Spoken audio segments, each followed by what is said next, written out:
Okay, السلام عليكم ورحمة الله وبركاته. طيب this is our lecture إن شاء الله. This is a new experience that we are يعني going to experience during this semester. إن شاء الله الموضوع ما يطولش أو يطول يعني it's okay no problem.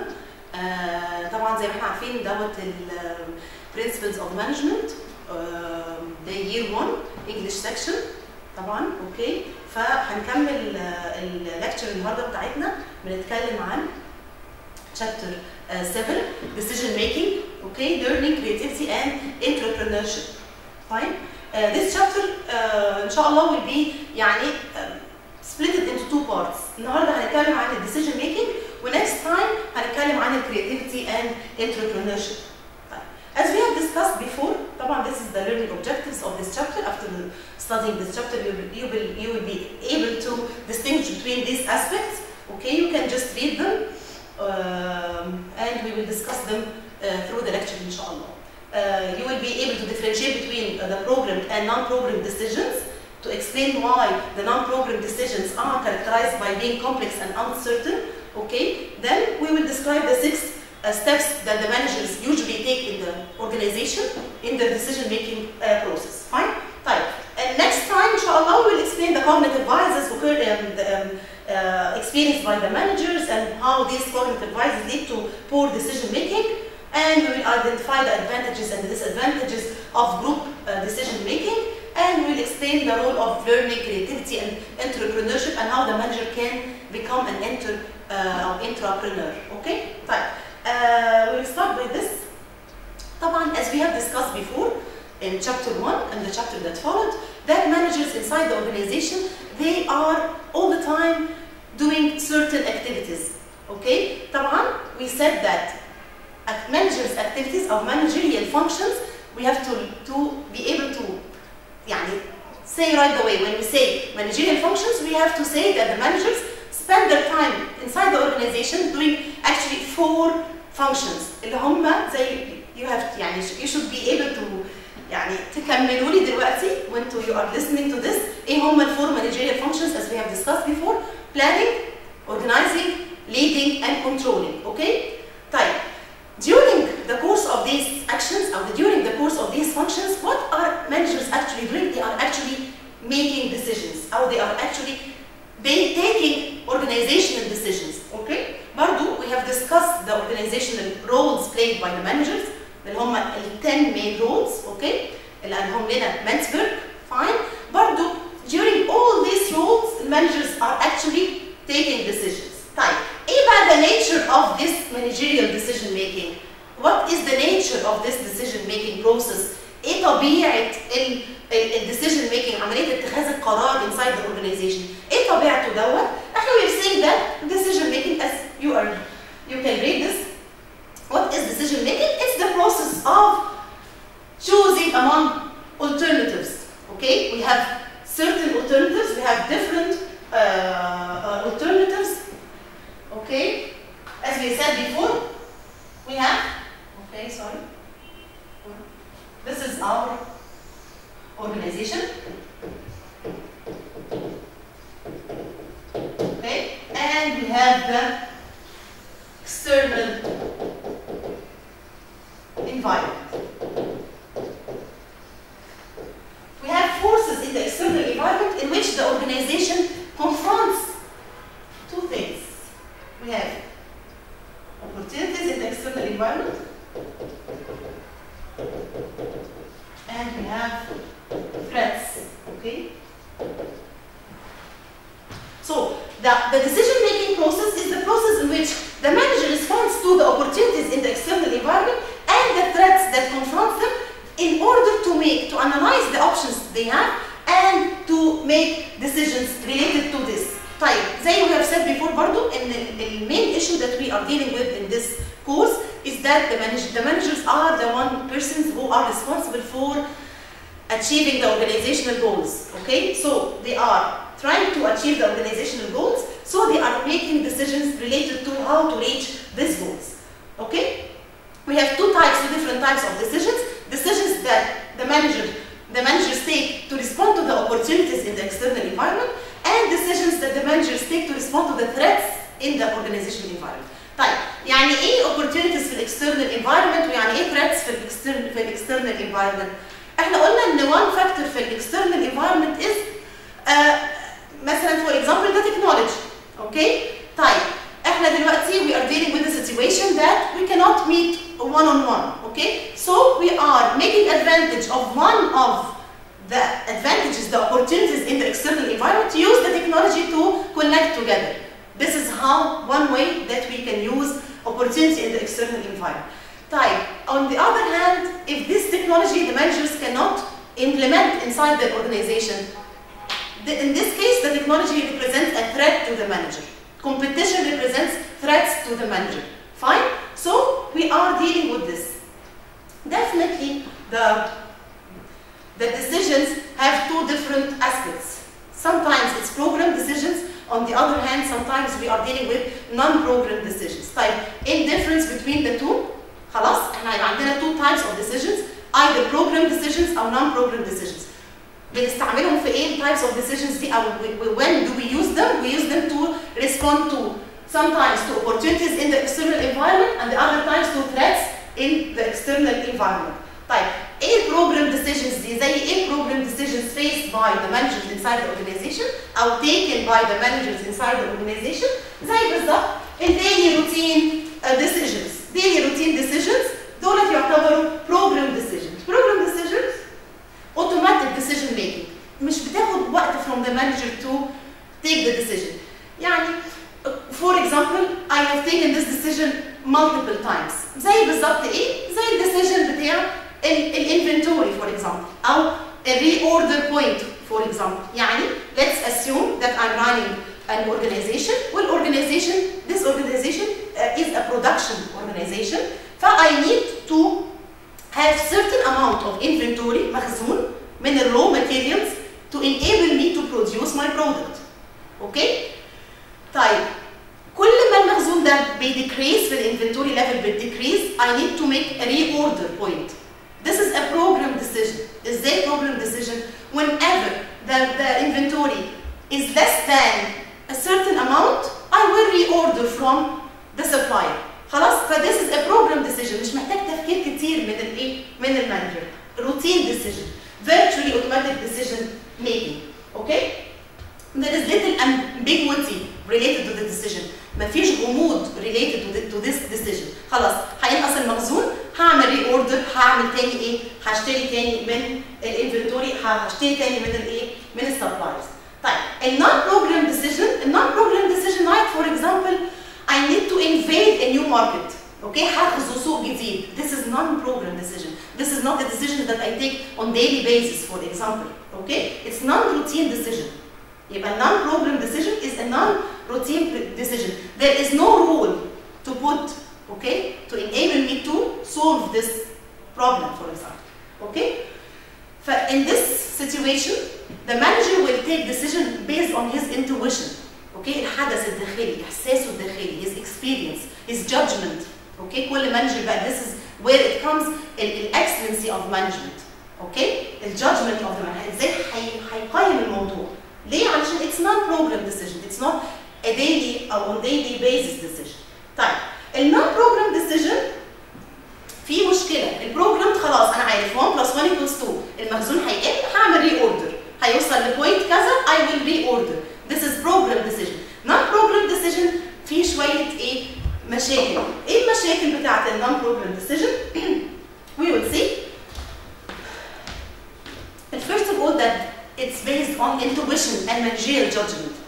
طيب next time إن شاء الله keep in mind this point because next time we will deal with mental biases. Okay? The biases, التحيزات، المشاكل that happens when managers take decision وإيه أسبابها وبتيجي من فين. Okay? But part of it is the intuition. Intuition means the feelings, the beliefs of the manager, the hunches of the manager. Okay? It comes readily to mind. It requires little effort and information search and result in decisions. This is opposed to reasoned judgment. Reasoned judgment, it takes me some effort to think about the problem, to generate alternatives and to evaluate the alternatives and then to take the decision. Okay? طيب. خلاص يبقى احنا we have talked about the decision making process. We have program decisions, non-program decisions, and we have discussed discuss the intuition and the reasoned judgment. طيب دلوقتي we will talk about a historical issue related to decision making process. Remember في chapter 2 when we have discussed the evolution of management thought واتكلمنا ازاي كان في different schools of thought because different researchers have researched the idea of what do managers do inside the organization لغايه ما وصل لنا العلم بتاع المانجمنت زي ما هو موجود دلوقتي. We have discussed chapter 2 the evolution of management thought من الساينتفك مانجمنت لغايه ما وصلنا للايه؟ للاورجنايزيشنال ثيوري. اوكي؟ ده نفس القصه بالظبط اللي هنتكلم عنها دلوقتي اللي هي the models of decision making. اوكي؟ Historically when people come to think about how do people or how do managers reach decisions, we have two different types of models. The classical model and the administrative model. طيب how to approach these models or how to study these models اللي عايزين نعرفه from these models. أول حاجة assumption of each model. اوكي؟ كل model عنده assumptions. اوكي؟ الافتراضات بتاعته افترض ايه؟ It's based on what? اوكي؟ And the problems of each model. طيب we will see. طيب المودلز ديت بيقولوا لنا ايه؟ They answer the question of what question do these models answer? They answer the question of how do managers make decisions, okay? Or how do people generally make decisions? طيب let's start with the first model, the classical model of decision making. The classical model of decision making is a prescriptive model of decision making. Okay, it's prescriptive. Okay, it gives you prescription like a prescription like that. Okay, طيب بتقول ايه classical model of decision making? It's based basically on two main assumptions that leads to a certain type of decision or type of decision quality, decision making quality. Okay, طيب it assumes what? First of all, it assumes that the decision maker can identify and evaluate all the alternative actions, all the opportunities that he has. يعني he knows all about the opportunities and threats in the external environment. He has the information related to all this. He can analyze all that and he can gauge this together. Okay? يبقى the first assumption of the classical model is that the decision maker can identify and evaluate all the possible alternative actions or all the possible alternatives available to him, and he knows all the consequences of these actions. Okay? يبقى هو يعرف حاجتين. Okay? يعرف كل alternatives available to him, عنده full information related to that, and he knows the consequences of this. يعني ايه؟ يعني عارف المستقبل، عارف الحاضر والفيوتشر كمان. يعني لو خدت القرار ده انا عندي كل الانفورميشن اللي اقدر اجمعها واقدر اخد القرار ده وهعرف كمان الكونسيكونسز اوف ماي ديسيجن ان ذا فيوتشر. اوكي؟ حاجه يعني ايه؟ ما حصلتش. طيب السكند اسامبشن ان الديسيجن ميكر he knows all the alternatives and he knows the consequences of the alternatives. اوكي؟ ويقدر كمان ان هو rationally بطريقه عقلانيه جدا to choose among the alternatives. طبيعي انا عارف كل الاختيارات الافيلبل عندي وعارف كمان كل الاختيارات دي هتحقق لي ايه في المستقبل، ايه نيجاتيف وايه بوزيتيف لو انا خدتها، عارف كل حاجه. فطبعا definitely rationally اوكي بكل عقلانيه I can choose the best alternative. اوكي؟ This leads to what? This leads that the decision maker can make an optimum decision, the best decision that ever. Okay? He can reach the optimum decision. يعني ايه the optimum decision? The most appropriate decision. طيب, what do you think? Think about that. Is this feasible? What do you think? Is this feasible? Is this applicable in real life? يعني imagine an organization, a corporation, like for example Samsung or Apple or whatever you name the organization. He knows the manager or the CEO of this organization عنده كل الاوبشنز. He can gauge all the options. Okay? He knows everything about the environment. He knows if I take this decision now, this is the best decision that ever, and I know the consequences in the future. And at the same time, being a decision maker, being the manager of the organization, I am a rational person. أنا إنسان عقلاني يعني. Okay? ما عنديش بقى حب ولا feelings ولا I'm just taking the decision based on my rationality. Do you think this is feasible? اوكي واقعي الكلام ده. اوكي this is the classical model of decision making. اوكي الاسامبشنز هنا and the outcomes are here. okay here you find the assumptions and here you find okay this is the action and these are the assumptions. What are the actions? Is that the manager can list all the alternative courses of action possible and the consequences of the different alternatives. This assumes that the manager has all the information okay in the external environment, which طبعا is not the case. And one person can never know everything that's going on in the external environment. طيب this is the first assumption. تاني حاجة إن المانجر كان rank، ممكن أديله rank، يعني أقدر أقول ده أهم من ده number 1 2 3 4 I can rank them أرتبهم in the importance in each alternative from the least preferred alternative to the most preferred alternative. Okay? This assumes that and the manager has the mental ability and the mental facility to process all the information available to him. The last thing is that I will select the alternative that leads to the best decision desired in the future. Okay? And this assumes that the manager know what future course of action will happen. Okay? As if I am controlling everything in the external environment. Okay? This is the classical model of decision making. Before discussing the second model, think about this. واحد عنده كل المعلومات related to the external environment، وزي ما اتكلمنا قبل كده ان الاكسترنال environment فيها ايه؟ فيها political aspects، فيها technological aspects، فيها computational aspects. اوكي؟ في كل الحاجات اللي هي out of control of the manager. بس the classical model assumes that I have all this information, I can control all this, and I can make a decision that will lead me to the best decision. طيب الادمنستريتيف موديل بيقول ايه الادمنستريتيف موديل؟ It's an approach to decision making that explain why decision making is inherently uncertain and risky, and how managers can rarely decide or make decisions prescribed in the classical model. يعني جم some researchers بعد الريسيرشرز بتوع الكلاسيكال موديل جم ناس جداد ريسيرشرز قالوا ان ده this is not feasible. الكلام او الاسامبشنز بتاع الكلاسيكال موديل is not feasible. اوكي؟ مفيش حد يقدر يعمل this rationality.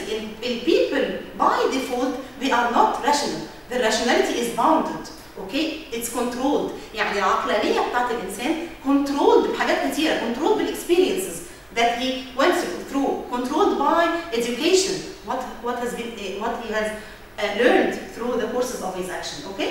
طيب فالادمنستريتيف موديل بيقول لنا ان decision making process by default it's risky and uncertain. طب ايه الفرق بين الريسك and uncertainty؟ اوكي؟ ايه الفرق بين الريسك and uncertainty؟ مين فيهم اقدر احط له احتمالات حدوث، احط له probability of occurrence؟ الريسك ولا الانسرتينتي؟ definitely risk اقدر اقول انا عندي مخاطر معينه، لكن المخاطر دي اقدر احسب لها احتمالات حدوث زي بالظبط ما درسته قبل كده definitely البروبابيلتي ثيوري. البروبابيلتي ثيوري قايمه على فكره ان في ريسك اوف احتمالات يعني. اوكي؟ لكن الانسرتينتي ديت actions that I can never put probability of occurrence for. Okay? With decisions taken by managers in the external environment, they are characterized by being risky and uncertain. خلاص؟ مفيش optimal decision. Okay? طيب. This leads to what? Leads to bounded rationality, incomplete information, and risk uncertainty. طيب. الbounded rationality as opposed to complete rationality زي ما قالوا لنا بتوع الكلاسيكال موديل، قالوا لنا ان المانجر از راشونال بيرسون عنده كومبليت راشوناليتي. لا هنا الادمنستريتيف موديل قال لنا ان المانجر عنده باوندد راشوناليتي، محدوده، الراشوناليتي بتاعته محدوده. ان there is large number of alternatives available and a lot of information found, therefore decisions are limited by the person's cognitive ability. The decision is limited by my cognitive ability.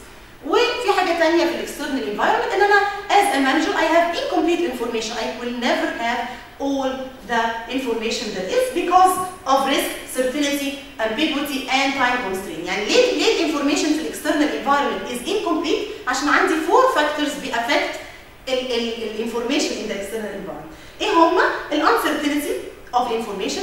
الambiguity of information ممكن piece of information تترجم بأكثر من طريقة. and the time constraint.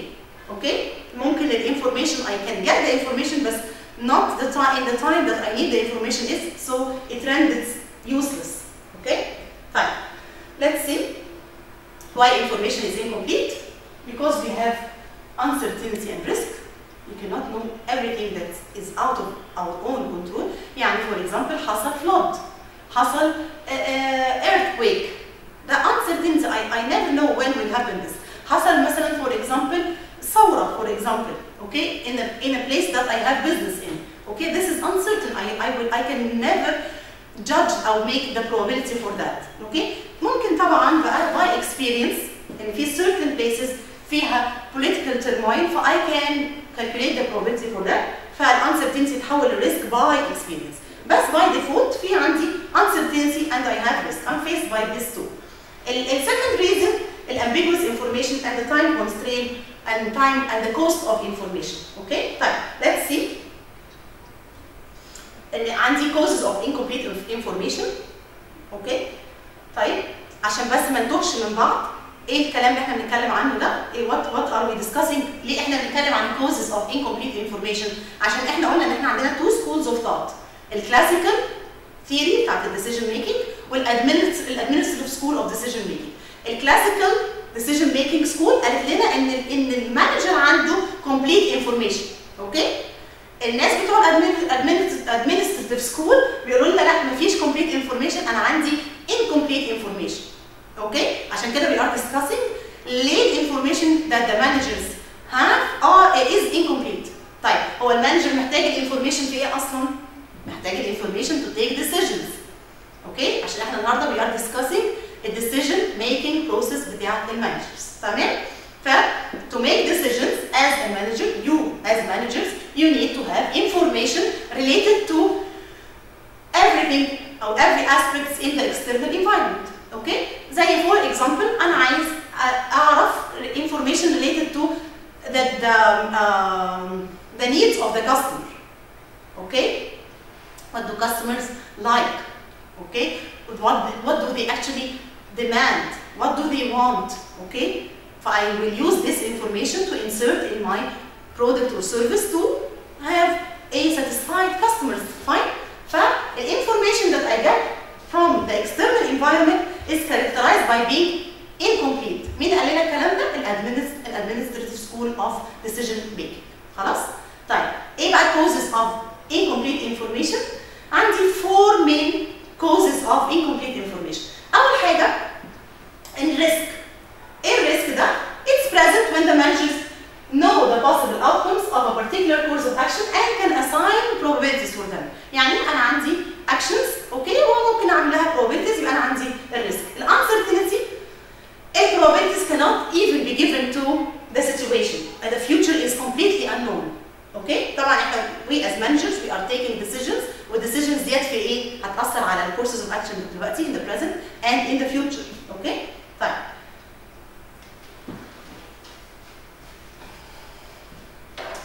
ال third cause of incomplete information الambiguity. الانفورميشن نفسها is characterized by being ambiguous. طب يعني ايه ambiguous؟ take كده يعني some time to look at this picture to understand what we mean by ambiguity. الغموض.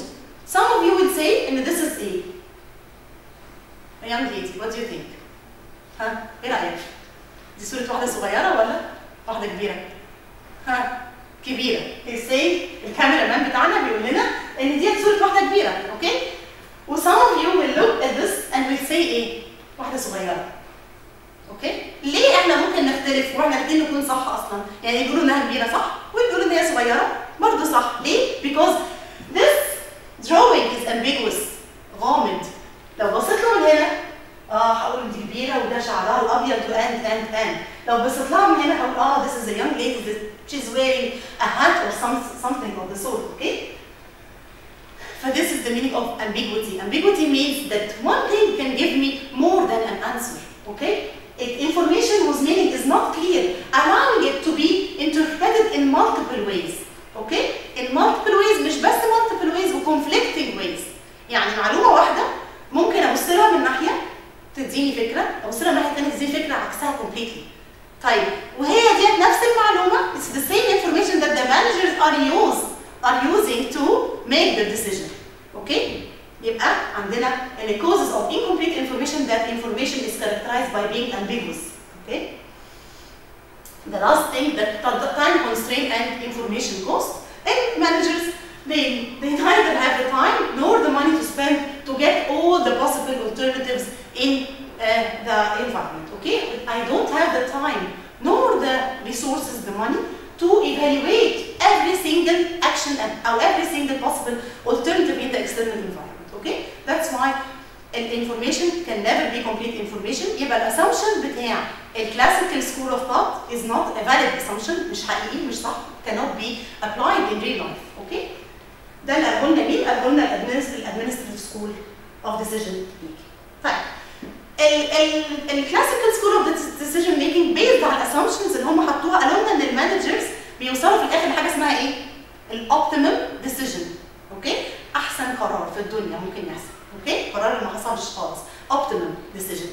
الناس بتوع الادمنستريتيف سكول لما انتقدوا الكلاسيكال سكول وقالوا لنا ان في حاجه اسمها incomplete information، قالوا لنا ان في حاجه اسمها bounded rationality. اوكي؟ هم دول التو مين اسامبشنز بتاع الادمنستريتيف سكول، الانكمبليت انفورميشن والباوندد راشوناليتي بتاعت المانجرز. ففي الاخر هنوصل لحاجه اسمها ايه؟ مش اوبتيمم ديسيجن، هنعمل satisfying. اوكي؟ we are searching and choosing acceptable decision. Okay? Satisfactory response to the problems that we have in the organization. Okay? Rather than trying to make the best decision there is.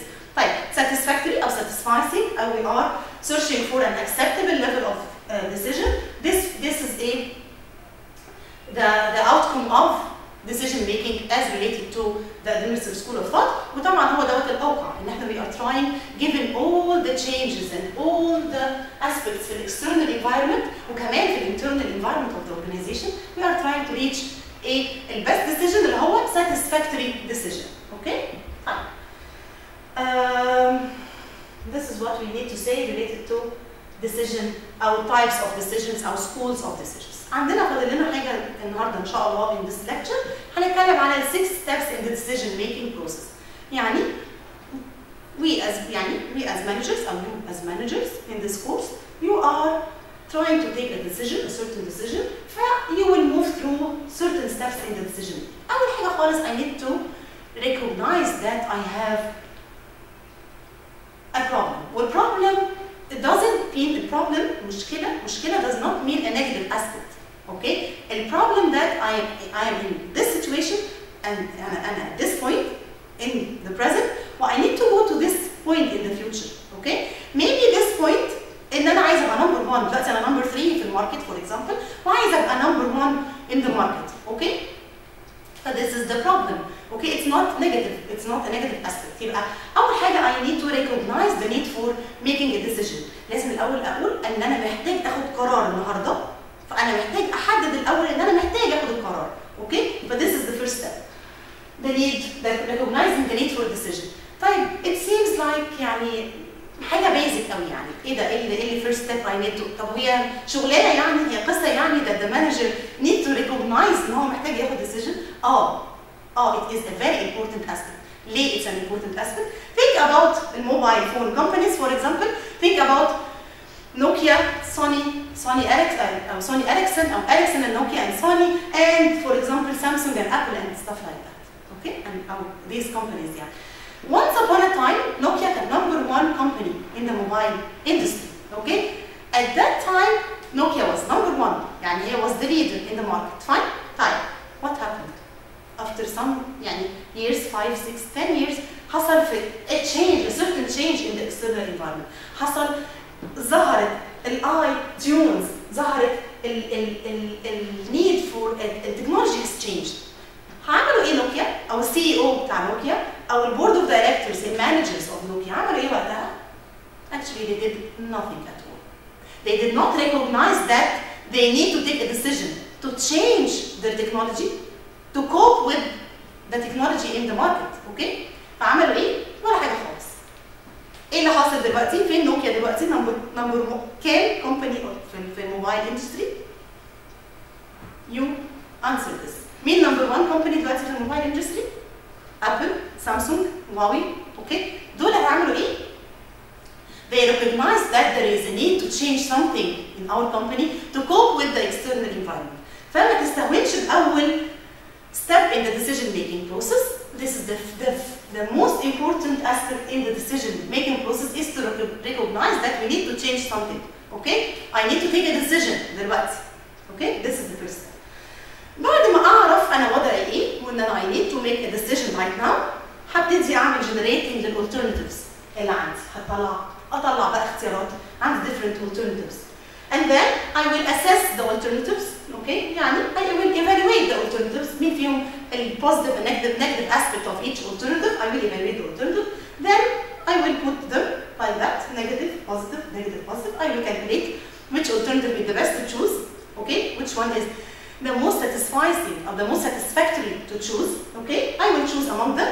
Then I will implement the chosen alternative. هحطه بقى into action. I will put it into action. And I will learn from feedback. We will see this. عشان this is a very important aspect to learn from step number 6 to learn from the feedback. We will see that right now. طيب let's apply على what's happening دلوقتي اللي احنا بنعمله حتى ده. دلوقتي احنا حصل عندنا epidemic خلاص. الجامعة اوكي او الفاكولتي حست ان في we need to take a decision. احنا عندنا دلوقتي we recognize the need to take ايه هو decision ان انا how to connect with the students. How would faculty members connect with the students عشان ما نوقفش العملية التعليمية. اوكي؟ فحسينا ان احنا عندنا ايه؟ we recognize the need for a decision. بعدين بدأنا نعمل generating للalternatives. طب how to connect with the students؟ بدأنا نحط different alternatives to connect with the students. Maybe a recorded lecture as we are experiencing right now. Maybe the Google Classrooms. Maybe any other platform or application to connect with the students. خلاص? Then, after generating these alternatives, we are putting them into action. We are working on them. We are assessing the positive and negative aspects of each one, and then we choose from the alternatives and we implement them, and we will learn, inshallah, from feedback related to each aspect. Okay? Now, let's see. The steps of decision making in some detail.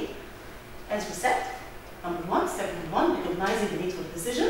This sparked by an event. زي ما احنا دلوقتي حصل لنا موضوع كورونا فيروس. It's an event that sparked the need to connect with the student in a different way than face-to-face lectures, for example. Okay? So the managers, they first need to recognize the need for a decision. Number two, generating alternatives. Okay? Managers will develop feasible alternatives. Same on lectures, okay? Recorded lectures, Google Classrooms, Facebook groups, Messenger groups, WhatsApp groups, whatever the hub is, okay? If we as manager miss a good alternative, this will lead us to negative aspects in the future, okay? Is it that easy to develop creative alternatives? It's not that easy. It needs to have good management related to this aspect. Okay? We need to look for new ideas. We need to search for new ideas in the external environment. Okay? Step number 3, we have to evaluate the alternatives. Sometimes, as we are experienced, we don't have that much time to evaluate the alternatives. Okay? But don't imagine that the managers will sit, hold meetings, and a lot of time spent. لا, we don't have that much time. برضه في البزنس aspects, في البزنس organizations, في البزنس world, you don't have the time. You don't have the luxury of having time. So you are evaluating the alternatives. You are setting the advantages and the disadvantages of each alternative. You are putting a criteria to evaluate, and then you determine the advantages and disadvantages of the alternative. Okay. Fine. How to determine the advantages and disadvantages of each alternative? I have to answer 4 main questions. Okay? First of all, is the alternative practical? الالترناتيف ده عملي ولا لا؟ هقدر انفذه ولا لا؟ Is it economical? Okay? I have the money to do this or not. I will break even. I will have revenues from this or not. ولا هيخليني اخسر. Okay? Is it economical? Is it ethical? Okay? I have to think about the ethical aspect of my decision. And is it legal? هل في قانون بيمنع ان انا alternative دوت or not. اوكي؟ يبقى I have to answer 4 main questions. هنا من center of the from the center to going up. يبقى الاول practical، اوكي؟ economical، ethical، legal او العكس. Legality، okay? Is the alternative legal or will it not violate domestic or international laws? Ethicalness, is the alternative ethical? Okay? Or whether it will bring negative aspects. Economic feasibility, can the organization performance goals be achieved while doing this? Or practicality, do we as managers have the capabilities and the resources to go for this? Step number 4, I will choose among the alternatives. I will rank them based on the negative and positive aspects, and I will choose among the alternatives. And I have to make sure that I have the necessary information related to this issue. Okay. Number 5, I will implement the chosen alternative. I will put the alternative into action. And number 6, which is very important, learning from feedback. Learning from feedback يعني after putting the alternative into action هقيم الموقف. Okay. I will get feedback. طيب. Managers should consider what went right and what went wrong after implementing their decision. يعني ما ينفعش يبقى the last step is implementing the decision وخلاص كأن ما فيش حاجة بقى بتحصل وسيب الدنيا كده وما نشوفش الايه outcome of my decision. Was it good? Was it bad? Was it negative? Was it positive? Feedback from the customers كان ايه related to my decision. Okay? I have to learn from this feedback. Okay? طيب. Feedback procedure. What are the feedback procedures? Number 1, compare what actually needed to happen with what was planned. يعني أنا أول خالص when I was putting the decision into action أو when I was deciding أصلاً about the decision كان عندي هدف، كان عندي goal. Okay? After بقى implementing the decision لازم أقارن what actually happened with this بالجول اللي كان عندي. يبقى أول حاجة comparing the actual what actually happened with what was expected to happen, okay, as a result of my decision. Number 2, explore why any expectations for the decision were not met. يعني حصل حاجة غلط، طب ليه ما actual ما كانش متوافق مع what was planned and what was expected? What went wrong? This is the importance of feedback. Number 3, drive guidelines that helps me in the future course of action. ازاي هصلح الغلط اللي حصل ده. Okay? That's it. Thank you very much. Okay? That was part 1, okay, of chapter 7. This was part 1 of chapter 7, decision making, learning, creativity and entrepreneurship. As we said, we have differentiated between programmed and non-programmed decisions. Okay? We have explained why non-programmed decisions, why non-programmed decision making is complex and it is an uncertain process. We have discussed the 2 schools of thought related to decision making, the classical school of thought بالassumptions بتاعتها والadministrative school of thought بالassumptions بتاعتها وازاي administrative school of thought انتقدت, they have criticized the assumptions of the classical school of thought, and then we have discussed the 6 steps that managers should take to make the best decision or to make the satisfying decision. Next time, inshallah, we will discuss we will talk about the cognitive biases that leads to poor decision making. يعني لو كل حاجه ماشيه كده زي ما احنا قلنا، طب ليه في good decisions وفي bad decisions؟ ليه some companies fail in the market؟ ايه اللي بيحصل؟ عشان بيحصل ايه؟ عندي cognitive biases، عندي مشاكل، عندي تحيزات في ال decision making process بتؤدي لايه؟ لpoor decision, and then we will discuss the advantages and disadvantages of group decision making. يعني بدل ما واحد بس ياخد الديسيجن، لا، طب نخلي جروب اوف مانجرز هم اللي ياخدوا الديسيجن. ايه الادفانتجز والديسادفانتجز بتاعت الموضوع ده، وهنتكلم بعدها عن learning والكرياتيفيتي of the organization and entrepreneurship. I wish you ان شاء الله توفيق، و I hope that you study يعني الحاجات اللي احنا خدناها قبل كده in this chapter علشان ان شاء الله to make good في الفاينل exam. ان شاء الله you will have section questions and يعني ال questions related to the section as a PDF file عشان تقدروا to apply on this. و I hope that we will have ان شاء الله a channel to to have your questions and to answer them real time. Okay? طيب, I have a Google classroom. Okay, I established a Google classroom. Okay, so you need to ask. Okay, its name is. Okay.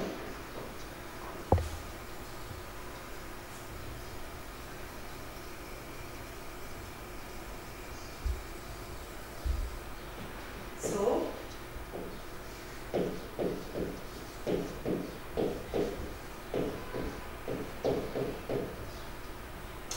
Its name is Year 1, 2020, okay? Management.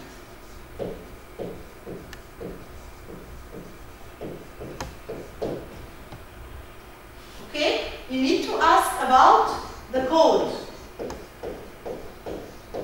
Ask about the code in order to be able to join this classroom. Okay? Its name is Year 1, 2020 Management. Okay? In order to be able to have some discussion together, some questions, and to see ايه المشاكل اللي ممكن تقابلكم ان شاء الله. Thank you very much.